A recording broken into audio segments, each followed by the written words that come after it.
अस्सलामुअलैकुम वरहमतुल्लाहि वबरकातुह। बिस्मिल्लाहिर्रहमानिर्रहीम। गुस्ल के दौरान मदीना की एक औरत ने मुर्दा औरत की रान पर हाथ रखते हुए ये अल्फाज कहे, इस औरत के फलां मर्द के साथ नाजायज ताल्लुकात थे। बस ये बात कहना था कि अल्लाह ताला ने अपनी ढील दी हुई रस्सी खींच दी। इस औरत का इंतकाल मदीना की एक बस्ती में हुआ था और गुस्ल के दौरान जो ही गुस्ल देने वाली औरत ने मंदरजाए बाला अल्फाज कहे तो इसका हाथ मैयत की रान के साथ चिपक गया। चिपकने की कुव्वत इस कदर थी कि वो औरत अपना हाथ खींचती तो मैयत घसीटती थी, मगर हाथ ना छूटता था। जनाजे का वक्त करीब आ रहा था। इसका हाथ मैयत के साथ चिपक चुका था और बेहद कोशिश के बावजूद जुदा नहीं हो रहा था। तमाम औरतों ने इसके हाथ को पकड़कर खींचा, मरोड़ा, गर्ज जो मुमकिन था किया, मगर सब बेसूद रहा। दिन गुजरा, रात हुई, दूसरा दिन गुजरा, फिर रात हुई, सब वैसा ही था। मैयत से बदबू आने लगी और इसके पास ठहरना बैठना मुश्किल हो गया। मौलवी साहिबान, कारी साहिबान और तमाम इस्लामी तबके से मुशावरत के बाद तय हुआ कि गुसाल औरत का हाथ काट कर जुदा किया जाए और मैयत को इसके हाथ समेत दफना दिया जाए।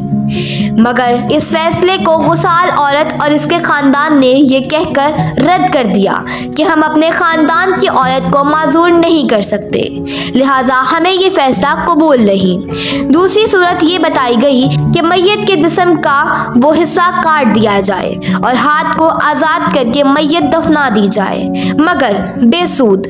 इस बार मैयत के खानदान ने एतराज़ उठाया कि हम अपनी मैयत की ये तौहीन करने से बहरहाल कासिर हैं। इस दौर में इमाम मालिक काजी थे। बात इमाम मालिक तक पहुंचाई गई। इस केस का फैसला किया जाए। इमाम मालिक इस घर में पहुंचे और सूरत हाल भांप कर गुसाल औरत से सवाल किया, ए औरत, क्या तुमने गुस्ल के दौरान इस मैयत के बारे में कोई बात कही? गुसाल औरत ने सारा किस्सा इमाम मालिक को सुनाया और बताया कि इसने गुस्ल के दौरान बाकी औरतों को कहा कि इस औरत के फलां मर्द के साथ नाजायज ताल्लुकात थे। इमाम मालिक ने सवाल किया, क्या तुम्हारे पास इस इल्जाम को साबित करने के लिए गवाह मौजूद है? औरत ने जवाब दिया कि इसके पास गवाह मौजूद नहीं। इमाम मालिक ने फिर पूछा, क्या इस औरत ने अपनी जिंदगी में तुमसे इस बात का तज़किरा किया? जवाब आया, नहीं। इमाम मालिक ने फौरन हुक्म सादिर किया कि इस गुसाल औरत ने चूंकि मैयत पर तोहमत लगाई है, लिहाजा इसको हद मुकर्ररा के मुताबिक 80 कोड़े लगाए जाएं। हुक्म की तामील की गई और 70 भी नहीं, 75 भी नहीं, 79 भी नहीं, पूरे 80 कोड़े मारने के बाद इस औरत का हाथ मैयत से अलग हुआ। आज लोग तोहमत लगाते वक्त जरा भी नहीं सोचते। अस्तगफिरुल्लाह। अस्सलामुअलैकुम वरहमतुल्लाहि वबरकातुह। बिस्मिल्लाहिर्रहमानिर्रहीम। तुर्किस्तान का बादशाह लंबी उम्र का ख्वाहा था। वो मरना नहीं चाहता था। इसके तबीबों ने बताया कि हिंदुस्तान की सरजमीन पर चंद ऐसी जड़ी बूटियां पैदा होती हैं जिनमें आबे हयात की तासीर है। आप अगर वो जड़ी बूटियां मंगवा लें तो हम आपको एक ऐसी दवा बना देंगे जिसके खाने के बाद आप जब तक चाहेंगे जिंदा रहेंगे।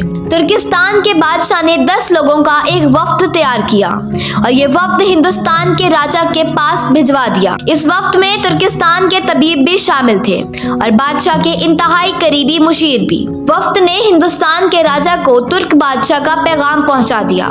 राजा ने पैगाम पढ़ा, कहका लगाया, सिपाही बुलवाए और वफ्द को गिरफ्तार करवा दिया।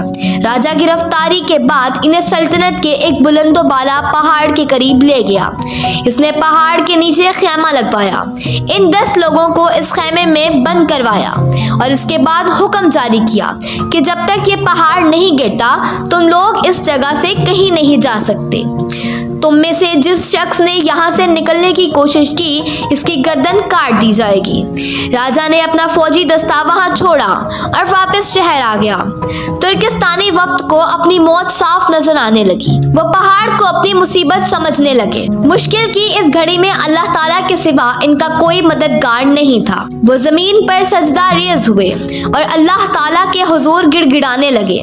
वो सिर्फ खाना खाने, रफ़ाए हाजत या फिर वुजू करने के लिए सजदे से उठते थे और फिर अल्लाह से मदद मांगने के लिए सजदे में गिर जाते थे। रसूल अकरम सल्लल्लाहु अलैहि वसल्लम फरमाते हैं, अगर तुम खुदा की मार्फत हासिल कर लो तो तुम्हारी दुआएं पहाड़ों को भी अपनी जगह से हटा देंगी। और फिर अल्लाह ताला को इन पर रहम आ गया। चुनाचा एक दिन ज़लज़ला आया, जमीन दाएं से बाएं हुई, पहाड़ जड़ों से हिले और चट्टानें और पत्थर जमीन पर गिरने लगी। इन 10 लोगों और सिपाहियों ने भागकर जान बचाई। राजा के सिपाही इन 10 लोगों को लेकर दरबार में हाजिर हो गए। इन्होंने राजा को सारा माजरा सुनाया। राजा ने बात सुनकर कहका लगाया और इसके बाद इन 10 एलचियों से कहा, आप लोग अपने बादशाह के पास जाओ, इसे ये वाकया सुनाओ और इसके बाद इसे मेरा पैगाम दो। इसे कहो, जिस तरह 10 लोगों की बद्दुआ पहाड़ को रेजा रेजा कर सकती है, बिल्कुल इसी तरह 10-20 लाख अवाम की बद्दुआएं बादशाह की जिंदगी और इक़्तिदार दोनों को खाक में मिला सकती है। तुम अगर लंबी जिंदगी और तवील इक़्तिदार चाहते हो तो लोगों की बद्दुआओं से बचो। तुम्हें किसी दवा या किसी बूटी की जरूरत नहीं रहेगी। या अल्लाह, हमारे हाकिमों को हिदायत देने से पहले हमारी रियाया की आंखें नाक कान खोल दे, इनको दुआ की ताकत और अहमियत से रोशनास फरमा। आमीन। इस तरह की और दिलचस्प कहानियों के लिए हमारे चैनल को सब्सक्राइब करें। स्टोरी अच्छी लगी हो तो वीडियो को लाइक करें। शुक्रिया।